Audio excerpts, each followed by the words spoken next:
Long nights and early mornings, feeling misunderstood and lonely, constant hard work and self-doubt. This is all part of having the courage to chase your dreams and become successful. Are you going to take the risk? I have, and it's worth it.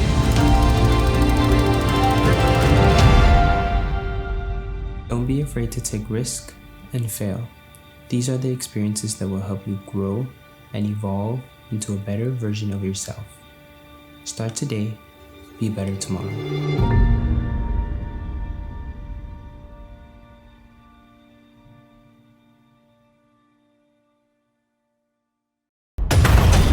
Welcome to the JA Guam Podcast. The views, thoughts, and opinions expressed in the podcast belong solely to the host and guests, and not necessarily to Junior Achievement Guam or its affiliates. Good morning, Junior Achievers. This week we are in week 3, and we're working on products and ideas, generating some different ideas. As you see, Pinki sitting there at the JA office, and she has a whole bunch of products in her background, and we'll just kind of talk a little bit about that, but a little bit about market survey, so we know exactly what you want to do with your products. And then we have 2 guests today. One is with us at this moment, Mika Caldwell. She's the Vice President of Infusion Cafe and Tea. I'm sure everybody knows that, and she's helped us quite a bit on a lot of different youth programs. She's always willing to give. She's amazing, and I love working with her and when we can get to chit chat. So she'll kind of talk a little bit about Infusion, what she's done, and she also was one of the judges for the competition of the year this year, the first virtual competition of the year. And so she'll give a little bit of insight of what she saw. And Pinki will, of course, talk about the week. And then we also have Chase Weir, and Chase is with Liquid Soul. He's the owner and founder of Liquid Soul, and we'll be talking to him in just a minute also. So let's begin. So take it away, Pinki. Let everybody know how the week's been going so far, and then what to expect for week 3. This week is, again, more brainstorming. What are we going to do? What are we going to call our company? What service? So the theme is still the same for week 3, which is fill a need. So we need to identify what product or service the kids, the students are going to put together. What is their company going to be about? And in observing the company teams this week, again, it just floors me how the students just step up to the plate, and the ones that really want that leadership position. This week was all about nominations and voting them into play, finding the right synergy between all of the team to identify what their strengths are and where their passion will be with regards to their position within the company. And so for week 3, it's more creative thinking and brainstorming to explore potential products and services, like I mentioned. And also solidifying, if they haven't done it already, they need to create their charter and bylaws, create their business plan, just figuring out what the company is going to be, what the service or the product is. That's going to be the main goal for this week. And then some of the housekeeping, you will be selling stocks. And so don't forget, the minimum cost per stock is $2 with a maximum of $5. And so just contact us for any questions regarding that. So I just wanted to remind everyone. But yes, we're off to a great start. The students are super excited. There is a synergy definitely being formed and a bond between the mentor group, the companies, and the students that are involved. So gotta just keep an eye on these companies because they are rocking and rolling and they're super excited. Have you gotten any ideas of what people are doing yet this year? Some of them are looking at COVID-related items that may protect the general public or protect you individually. And then a lot of them are also thinking about earth-friendly, go green items. So yeah, I can't really say the general tone, though. It's kind of cute because we know that one year in the past, a lot of the companies just designed t-shirts. So that's the only message, is no t-shirts, because I guess everybody did t-shirts. And you're going to see on my wall, I've got a couple of samplings on our wall of some t-shirt designs that have come to play. But ready to wear is always a good no-brainer, right? Because it's something, everybody needs clothes, everybody needs hats, and so it's thinking outside the box and responding to a niche market or something that a problem that is that needs a solution, right? So it's identifying and taking it from there, and that's why we're super excited to have Infusion here today, so that she can kind of share how her business has evolved over the years. Okay, and just to let you know, anybody who would like to know some of the products of the past or look at some different things, like you said, behind Pinki is our wall of fame. These are some of the different products that have been done in the past, and most of them are all handmade products here on Guam. They haven't been a product that you purchase and then you just slap a logo on the front of it. It's all been sewn or created and everything by the students themselves, so they really understand the productivity of a product and putting that together. So there was duct tape, there was recycled t-shirts, there are mugs that were painted with chalk paint. Oh, this one was a organizer. I know that was an organizer of some sort that you can put pens and paper and stuff like that in. You had the collars. These guys won 3rd place in Japan. They did a collar for their animals, for dogs, and they also supported GAIN. We had the Tauto Mona. Oh, that's the mug that they got, and there was chalk and everything, so you could put a little message, daily message to yourself.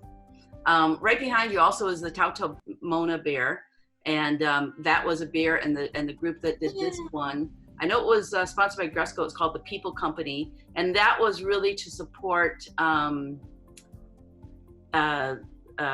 foster children and the teddy bear, and they could expand it to other countries by changing out the outfits of the teddy bears. So anyways, it was very cool.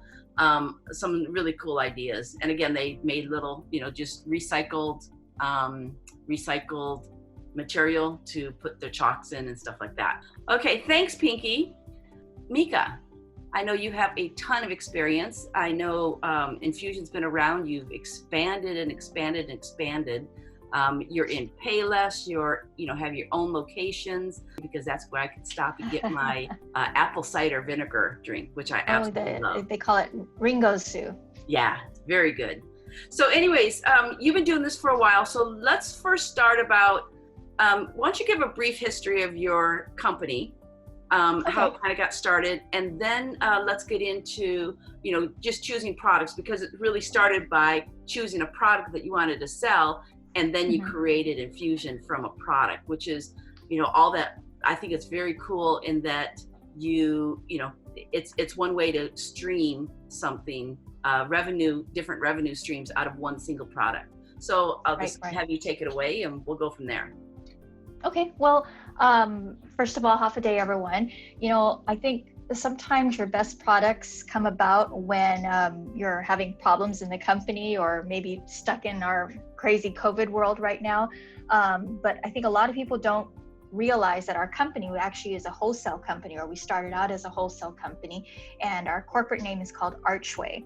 So we wholesale many different coffee related products, from coffee to espresso machines, frat powders, basically everything that you see in our cafes, we are wholesale distributors for.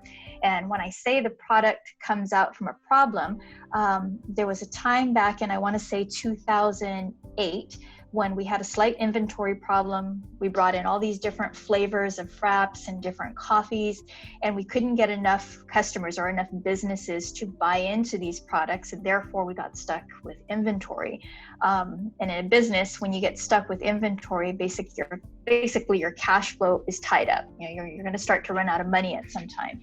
And so we needed to find an outlet, a different way to get rid of these products. And so we decided just to open up a really, really tiny coffee shop. At the time it was at Compadres Mall, and it's much smaller than what we have now. And the business was actually called Espresso. It wasn't even called Infusion. And we just wanted an outlet so that when we had excess stock, we could sell it. So if we had excess, chocolate frap powder, we could come up with a fancy chocolate frap and put it on special and sell it to everyone. And it really was an outlet to get rid of excess stock. And it started to become popular. Another location opened up for us, and a bigger location, and we decided to have an actual dine-in cafe. And we changed our name to Infusion, started to put logos on things, and that's how Infusion was born. Yeah, I think it's amazing. I love the idea that, you really took a product and you wanted people to taste the product. It was one way to get people to try the product, so you started sampling it, and then it kind of grew into something a lot bigger. And I know, what I love about it too is it's like a franchise. And I know this is one of these things that you could eventually do, is like a Starbucks is franchise Infusion, because any infusion you go into, it's the same. Same consistency. Your training is the same for everybody. Your management all knows what's to be doing. It's just, you've done just an amazing job with I consider it with your franchise, even though it's not international yet, but you've done a great job with the franchise. The students this week are doing, choosing their products, and they also have to do some market research. Or what kind of research, I guess, would you recommend them to do? How should they go about doing the market research? I guess, find a need on something. And I think that's the hardest part about starting a business, is finding that need. And you kind of have to look at your everyday life when you're going shopping. I wish there was this, I wish there was that. Or when you go into a restaurant, I wish I could taste this or that. And sometimes the ideas just come at you at the weirdest times. But I think the important thing is that once you have an idea, and once you actually create your product, sometimes we spend so much time, and I'm just going to kind of talk about Infusion a little bit. Sometimes on my end, I'll spend so much time creating a food item, a new sandwich or a new pasta, and I'll think, I've put so much time into this. It tastes really good. It's going to sell. But I start to become kind of one-sided. I'm no longer thinking as a customer, I'm just thinking as myself. Well, I've already put enough time into this, therefore we're gonna move forward with this. That's a bad way to think. And I think sometimes you have to think your product all the way through, get feedback from your friends and family, and you need to be prepared for negative feedback. You need to be prepared for people to say, that's an awful product, and you need to be prepared to start all over sometimes. And then even when you have a product ready, you need to test it out. And I'll give you an example. Strangely, I have this on my desk. I have 2 bottles here, 2 containers, one with a black logo, one with a white logo. One of the mistakes that we made is we started bottling iced coffee in this bottle, and originally it had a black logo. So when we put black coffee in here, you can no longer see our logo, and I had 10,000 bottles to get rid of. Well, I think if we would have sampled it out and actually put the product, when we did the sample, we looked at the product, we says, yes, it's durable, the cap fits perfect, it's perfect. Let's move forward and order 10,000 pieces. But what we should have done is actually use the product all the way to the end, meaning we should have poured the coffee in here so that we could see what it looked like. And at that point, we would have noticed that the logo became invisible. And this is what I mean by you have to test your product. You have to see it all the way to the end and be prepared to make that god-awful decision that you've made a mistake and you need to change things. What'd you end up doing with all those bottles? We used them. We put milk in the coffee, so it wasn't just black coffee. So we were able to use it. It wasn't a complete disaster. But I think just as businesses go along, you find ways to improve on things. And in our case, it was the logo. Now, when you were doing COI this year, the Company of the Year competition, I should say the competition of the year, and you were one of our judges, and I kind of asked her, were there any secrets? Was anything really shared with you? Because one of the things we always say is we don't know what the focus is going to be by the judges. You know, are they going to be really focusing on technology? Are they going to be focusing on community involvement? Is they going to, you know, what are they really looking for? So as a judge, were you looking for just student experiences and what they really got out of it? Was it really about the product? Was it really about, you know, just the annual report, or just everything as a whole? I mean, what were you seeing? For me personally, and I don't think it was like this for all the judges, based on the company that won. I mean, I liked their company, but I personally judged on the way they handled their business, because it's hard to come up with a perfect product. You know, I mean, it's hit or miss. But I feel like with JA, it's all about teaching them how to start a business, and how the synergy of the teamwork worked. You know, did you look at all your costs? Did you look at all the different factors? So I really looked at the business as a whole and not so much the product. Okay. Now, and product alone doesn't necessarily win, correct? Correct. Yeah. So, I mean, it's really about, because what do you think really sells a product? You know, definitely the marketing of it, packaging, you know, the way it looks. How did your company go out and advertise it? I mean, we've seen awful products on the market that just become so famous. What was that one where kids were just spinning it on their hands? I don't remember what it was called. And I think they ended up marketing it to like ADD people. But then it became such a hit, and I couldn't understand with my kids, why are you so obsessed with this product? I still feel like it was a insane product, but it was the marketing of it. It was how they, you know, who they sold it to. And I really don't know how they marketed it, but to me, it's marketing. Oh yeah. And you know, and I didn't want to say that. I wanted to hear it from you, because I mean, you think of things like the pet rock, right? I mean, you know, somebody went out to the ground, picked up a bunch of rocks and marketed it. So it amazes me, but it's not necessarily the best product sells. It's really the best branding / marketing that really sells. And you know, I'm not dissing you know, Starbucks, but people say Starbucks doesn't necessarily have the best coffee, but they do a great job with, you know, branding and advertising and their service. You know? Exactly. Right. And if I could jump in, you know, it's the same with us. We don't have a secret ingredient in our coffee. Obviously we sell, you know, the same coffee beans to other coffee shops, to other restaurants around the island.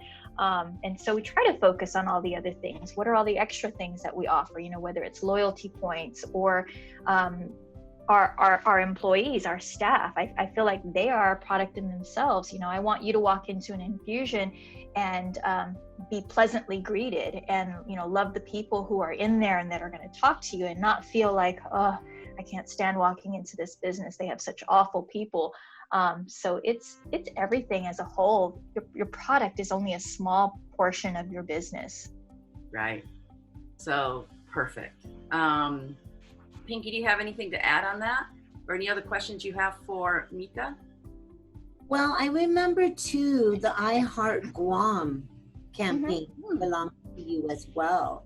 And that's huge. And that's really a very simplistic concept that's used globally, but you took it and created it for your own. And so if you could talk a little bit about how that came to be, because that's a big one.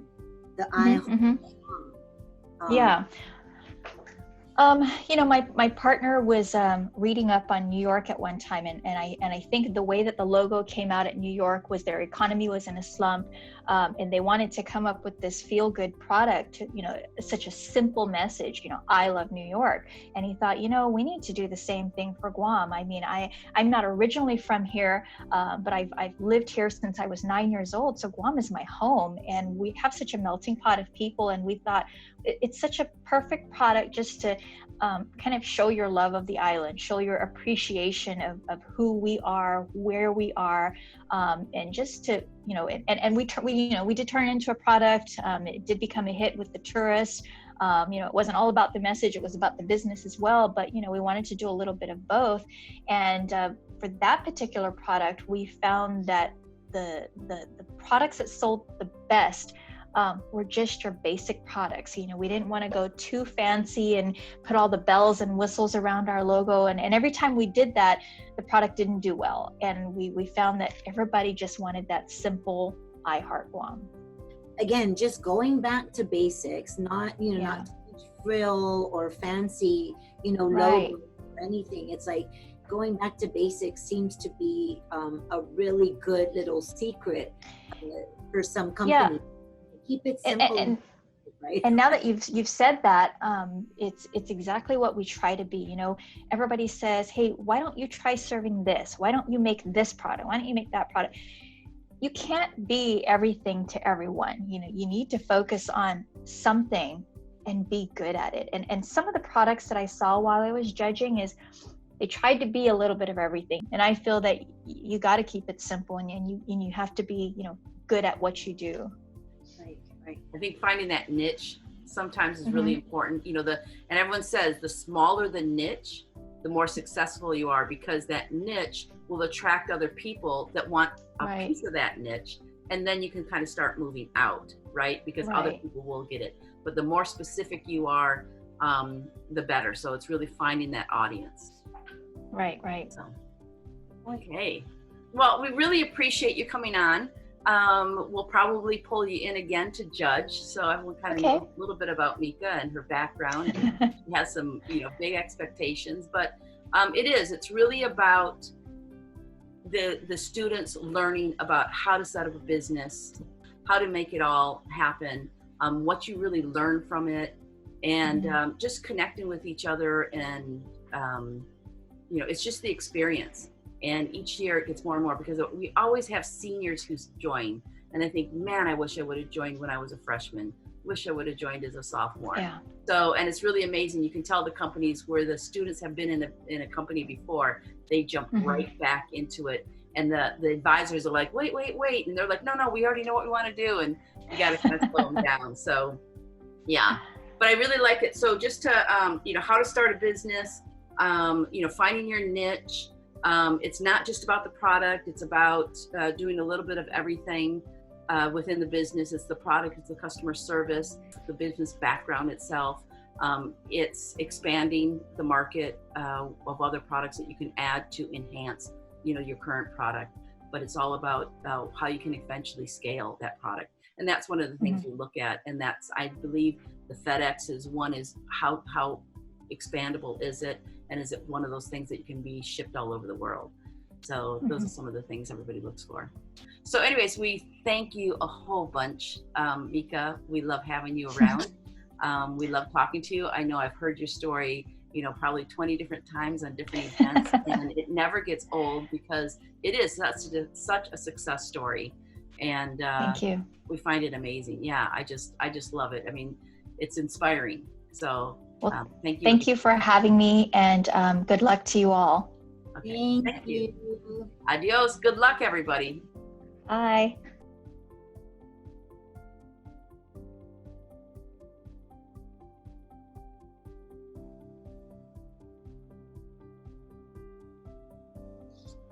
Okay, welcome again to week 3. Had to cut this up, and I have Chase Weir here today. Chase is I know you've had a few different titles, and right now your title is the King Wizard of Liquid Soul. It's the one I prefer most. President's nice, but definitely King Wizard is a personal favorite. And I think it fits perfectly because you inspire the heck out of me. And and again, I'm going to let you tell a little bit of your story. The students are now working on their product ideas, doing a little bit of market research to see if that product's a good choice possibly, or where it fits, you know, what need it might fit, or what it's going to serve, how it's going to serve their clients and customers. And then it's going to be a lot of, you know, marketing and everything else and finishing up their business. So just why don't you tell a little bit about your story and what kind of advice can you give to these students when they're working on their product and everything else? Well, okay, so a little bit about me. I'm currently in San Diego, but I've been on Guam. I just got here a few months ago, right before COVID, and I was on Guam for about 14 years. And I just started working. I was working at a dive shop just as a little deckhand, and you know, filling scuba tanks and hanging out on the boat. And I always kind of had this fire to drive more for myself and like make something for me. And I remember like the day I quit my job. I remember the day I quit my job to like go after my dreams I stopped sleeping well after that. I was always like nervous, like, oh, okay, like a lot of pressure. And I kind of came up with this idea that I wanted to do something that I really loved, and I wanted to have a fishing brand or like a waterman's brand. So I came up with the name Liquid Soul, and I thought it was, first I got on, made sure I checked trademarks and make sure that nobody else had it and that I would be good to kind of pursue this. So once I was all good, I did my due diligence and checked for domain names, because that's a big one now too. You got to make sure you have the domain name, that it's not registered trademark. And once I knew I was in the clear, I was like, okay, I really want to do this. Like, and started just making t-shirts, printed my first batch and sold out of my first batch. And everybody would ask me like, what is Liquid Soul? And I never, even to this day, it's so hard to kind of describe it, but it's more like a lifestyle. It's for everybody. It's a community of people that just enjoy the water, whether you scuba dive or fishing, whatever it is. And so it's kind of, I wanted it to be just a clothing brand, and now it's grown into something completely different. And we're talking about putting together master classes for people that want to start their own fishing charter. So, hey, here's a class on how to start your own fishing charter, and really trying to diversify some of our products. So that's something that I'm looking at now. And what we do essentially is something that I've learned in the last 2 months is creating an avatar of who my ideal client would be. What's their age range? What do they like? What do they don't like? And basically just do the best that I can to guess who that person is. And then I look at, hey, what would they be interested in? And maybe, so I want to sell shirts. So I'm wearing one of mine now. You can see, got a shameless plug. Oh, your hat? But, you know, and my hat is not. This is a Tahoe Brewing Company. Oh. But my hat, I have plenty of hats. I got one right here. So I got two. So I got all my hats, everything. This is a mock-up I did with a Japanese company. It's got kanji on the bottom. And then this is one of our biggest sellers, just the Team Liquid Soul. And so I started experimenting, just kind of coming together, getting little samples of products here and there. And I'm realizing now, especially with coronavirus, that a lot of my supply chains got shut down. I wasn't able to get my product. I have things on back order. It was very difficult to kind of win the past few months from the Liquid Soul side.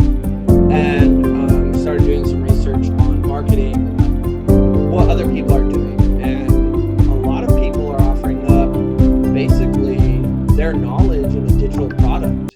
And it's awesome as far as like what we're looking at putting together. So you can put together, for instance, a fishing guide and selling it for $5 as a digital ebook, and how to rig up your own lures and things like that. These are products that we're looking at now on coming out with that are always going to be available, and something that we can send. Yeah, go for it. Yeah, no, but one of the things you really started was with your GoPro and just doing photography in the water. And then that's what I'm touching on. Yep, when I first started doing the GoPro stuff, I remember the day I realized that like the next step up was when they shared my photo, and so I made this video about manta rays and yap, and GoPro ended up using it. And it was just the biggest day of my life. Like, I just remember running around the boat with excitement, and just like, oh man, like I can maybe make something of this, and then after the GoPro, I started, picked up a more expensive camera. And then after that was able to upgrade, and I just started selling my photography. And that was a big foundation to like growing the brand. And it's something that I look back, even though I took those photos 5-6 years ago, I'm still able to use them in my marketing now, because nothing's changed as far as that. Like, it's just a part of the foundation, and it's still relevant. These lifestyle photos and throwback photos, and great for building our social media and our audience. And it's been awesome. So I'm really grateful for those times, because they were stressful, and I didn't know, I had $170, and I've told you this story before, and, waking up at, going to my parents, and just after quitting my job, and I remember I had $3,000 in the bank, and I'm like, oh yeah, I'm going to live forever off $3,000. And, it was 1 month, that I made it. And just, I remember being back on their couch and in tears with my mom, and just being like, I feel like I can't do it. Like, I just feel like I'm not going to make it. And I feel like everybody that told me I couldn't do it was right. And I just remember pushing through that. And then the next day is when I got my first video contract. and that's how it all started. And I worked for myself ever since. And you've traveled. I know you've gone on a bunch of the fishing competitions, and you're doing videos for them. You've done some videos for some bands. You've done, but even your logo alone. So you have such an amazing logo. Talk about your partner. And so Paul, who's my partner, he came into the picture about 2.5-3 years ago. And I remember I was at Moses, and he was my dad's friend, and of course everybody goes to Moses, and just sitting there, just having a drink, and having a drink. And I remember he came, sat next to me, and we just started talking. He's like, oh, I'm thinking about getting this boat, and I need to put together a crew and need to bring it over to Guam. And I didn't really know him. I didn't know him before that. I think we had met like once or twice, just acquaintances.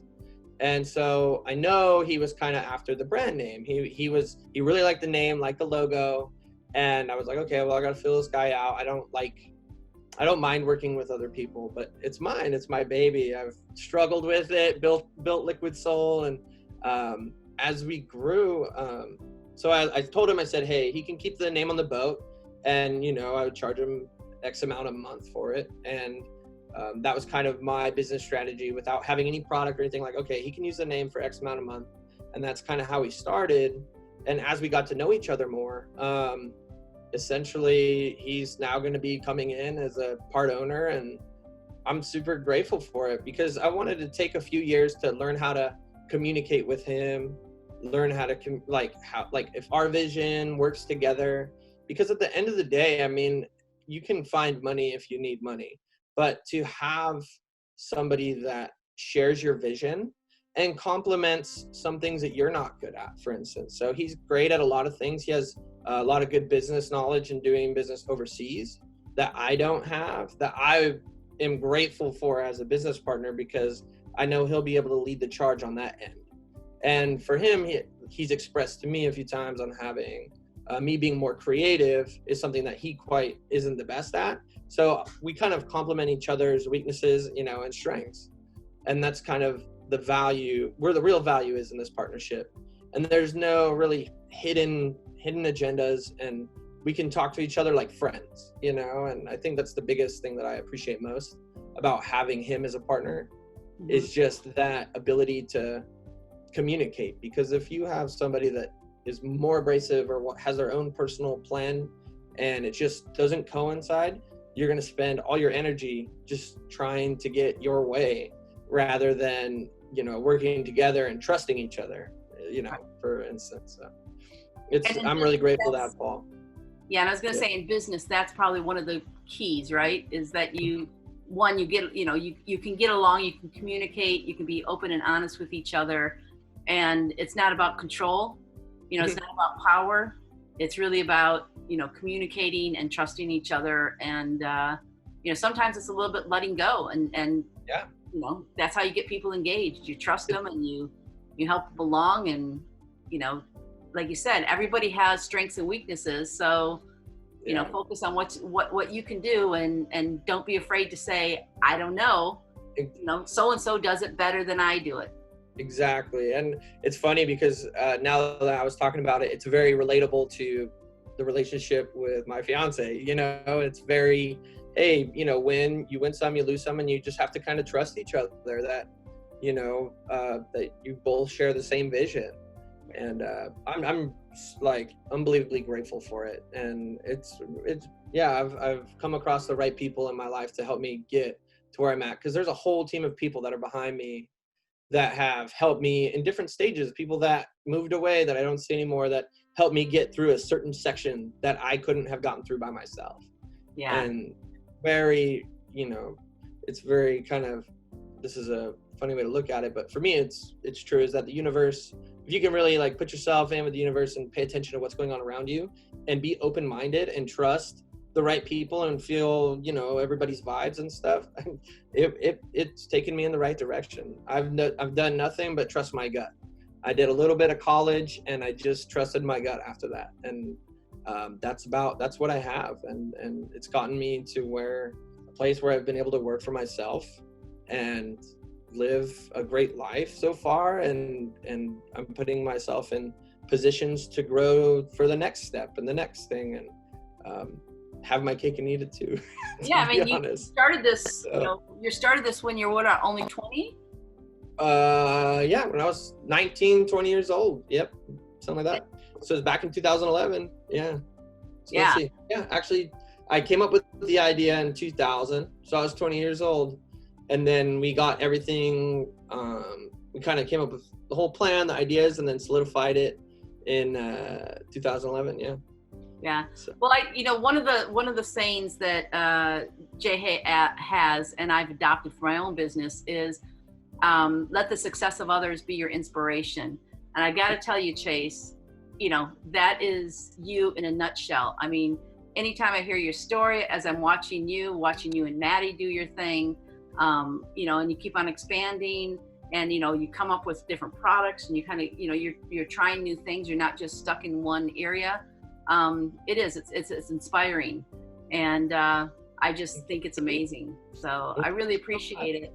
And again, when you get back on island, hopefully we're going to have once we can congregate again, we'll have another conference with JA students, and would love to have you as a speaker, because you're so relatable. And like you said, you've gone in and out, and you don't always have to have all the answers. It's really having that inspiration, having that idea, and just enjoying the journey as you get to it. Yeah, exactly. And I think to definitely touch on, you don't have to know it all, but you just know how you have to know how to communicate what you need, and that's something that I learned that today. I learned that 3 hours ago, that I was talking with my buddy who's helping me grow on a separate project. And I told him, hey, I want to learn how to develop. Like, I want to learn how to code. And he's like, no, you don't. And I was like, what? And he goes, yeah, you don't. And not in a bad way. You want to be able to come up with the idea and communicate what you need to somebody that can do that to really grow, And it was a very eye-opening thing to me, because I always felt like I need to do it myself. And I think I'm getting to that point where I'm realizing, like, okay, now I need to learn how to communicate specific needs from a development side, from a marketing perspective, and taking each one on what the business needs to survive. And it's just funny that you said that, because totally touched on it just literally 3 hours ago. So yeah, it's awesome. So yeah, because we notice sometimes with the students, you have 4 or 5 officers, and then you have all the other all the other employees within the company. And that's one of the things, is like, let everybody do their job. and trust them and really, keep everybody engaged and working. But you don't have to be a master of everything. You can, you be a master of one, so you can have other people really help you. And it's, the old, there's no I in team. So it is really about working teamwork and listening to different people's ideas. But it's that journey. So I think it's great. The students are, just getting into their products. Like I said earlier, they're just starting to, do a little bit of a business plan and, sell some more stock and everything like that. But they're just, they're really at that beginning stage. So it's just start, and it'll be amazing where it can go. Great. And if any of the students ever want to reach out, have any questions, I'm always available anytime. So you feel free to share my email and phone number. They can text, whatever. If they have any questions, like if there's anything I can do to help, I'm always down for it. So, and I can't wait to get back, and I would love to speak. I would. I still get nervous. That's the one thing I'm trying to get good at is better public speaking. So the only way to do it is by doing it, I guess. Well, you kind of taken junior achievement on yourself. Learn, got the entrepreneurial spirit. You've learned that financial literacy. You've had to. And as far as work readiness, like you say, you never end up learning and growing when it comes to professional development. So you kind of live it all, which I think is fantastic. Oh, well, thank you so much. So thanks. Appreciate you coming online today. No worries. Thank you for having me. I appreciate it. Okay. Thank you much. All right. Adios. Have a good one.